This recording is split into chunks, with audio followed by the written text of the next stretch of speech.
Welcome to my channel. সকলোকে আদৰণি জনাইছো। আজি বনাইছো কণীৰ বেলেগ ধৰণৰ চপ এটা। এটো ডেভিল এগছ বুলি কয়। চাওচোন আহক কেনেকৈ বনালো। এটা কেৰাহী লৈছো। কেৰাহী গৰম হতে মই তেল দিছো 2 টেবুলস্পুন। আমাৰ তেল গৰম হতে ইয়াত দি দিছো ইলাচি আৰু ডালচিনি। এতিয়া ইয়াত দি দিম পিয়াজৰ পেষ্ট। মই ইয়াত 3টা পিয়াজ লৈছো। এখিনি পেষ্ট কৰি লৈছো। পিয়াজৰ লগত দি দিম আদা নহৰু পেষ্ট। ইয়াত নহৰু 15টা মান লৈছো আৰু আদা 1 ইঞ্চি মান লৈছো। এটো 3 টিস্পুন মান দি দিব।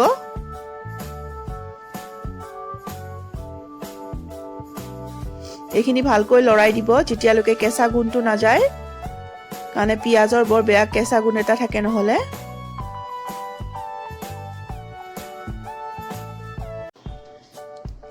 এইখিনি তেতিয়া মই নিমখ আৰু হালধি দি দিম। এয়া হালধি দিলো আৰু এয়া নিমখ দিছো। এইখিনি ভালকৈ এতিয়া ফ্ৰাই কৰি থাকিম।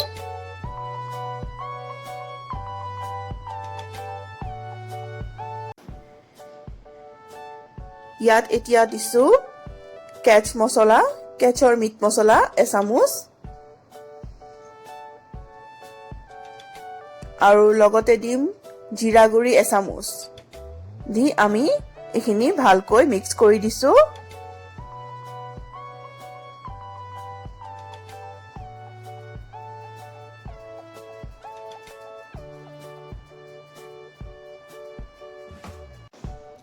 এইখিনি আমি ফ্ৰাই কৰা হৈ গৈছে এতিয়া। ইয়াত মই চিকেন কিমা দি দিছো। এই চিকেন কিমা খিনি মই বইল কৰি লৈছিলো আগতে, তেতিয়া সোনকালে হয়। এইখিনি মই এতিয়া 8 মিনিট মান ভালকৈ ভাজিম।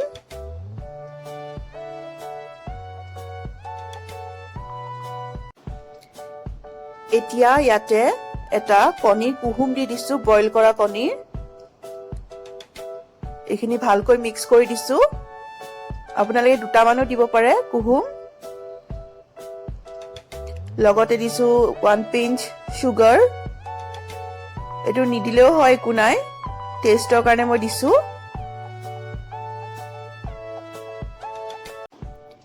এতিয়া এখন প্লেট লৈছো। প্লেটত এই কিমাখিনি উলাই লৈছো। আমাৰ কিমাখিনি হৈ গৈছে। ইয়াত মই এতিয়া ব্ৰেড ক্ৰাম্বছ দি দিম। তেতিয়া অলপ টান হ'ব।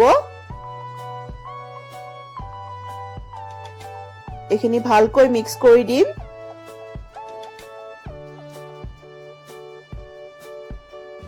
তেতিয়া আমাৰ চপটো বনোৱাত ইজি হ'ব, অলপ টান হলে। এতিয়া এটা লেয়াৰ ল'ব, সেইটো ফ্লেট কৰি ল'ব। ভিতৰত কণীটো সোমাই দিব আৰু এটা লেয়াৰ দি ওপৰত দি একদম ঢাকি দিব আৰু শেপ এটা দিব কণীটোত। এয়া এনেকৈ গুটেকিটা কৰি দিব।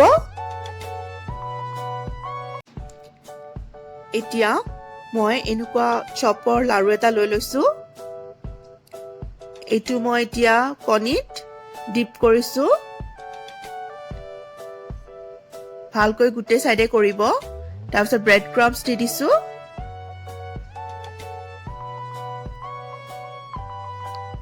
এইটো মই আকৌ ফলো কৰিম, আকৌ কণীত দিম এতিয়া।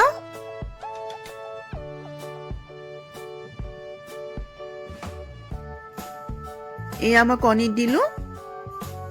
আকৌ ব্ৰেড ক্ৰাম্বছ লগাই দিম। তেতিয়া বহুত মচমচীয়া হয় খাবলৈ। আৰু এনেও এই কণী চপটো খাবলৈ বহুত টেষ্টি। ঘৰত বনাই খাই চাবচোন।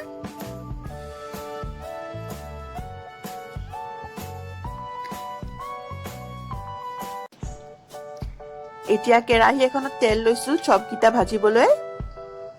এয়া মই চেক কৰিছো গৰম হৈছে নে নাই। আমাৰ তেল গৰম হৈছে। এতিয়া মই চপকিটা এটা এটাকৈ ভালকৈ সাৱধানে দি দিব। এইকেইটা মই এতিয়া 4 মিনিট মান ফ্ৰাই কৰিম।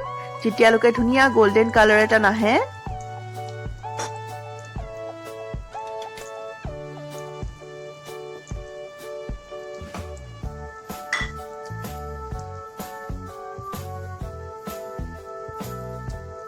এয়া কণী চপকেইটা ফ্ৰাই কৰা হৈছে, ধুনীয়া ৰং ওলাইছে। এইখিনি এতিয়া আমি এখন প্লেটত তুলি দিম।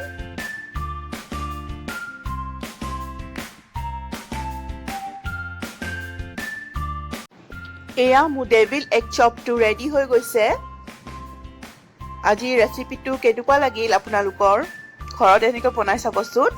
যদি ভাল লাগিছে মোৰ চেনেলটো ছাবস্ক্ৰাইব কৰি দিব, লগতে বেল আইকনটো টিপি দিব, তেতিয়া মোৰ নতুন নতুন ৰেচিপিজবোৰ পাই থাকিব সোনকালে।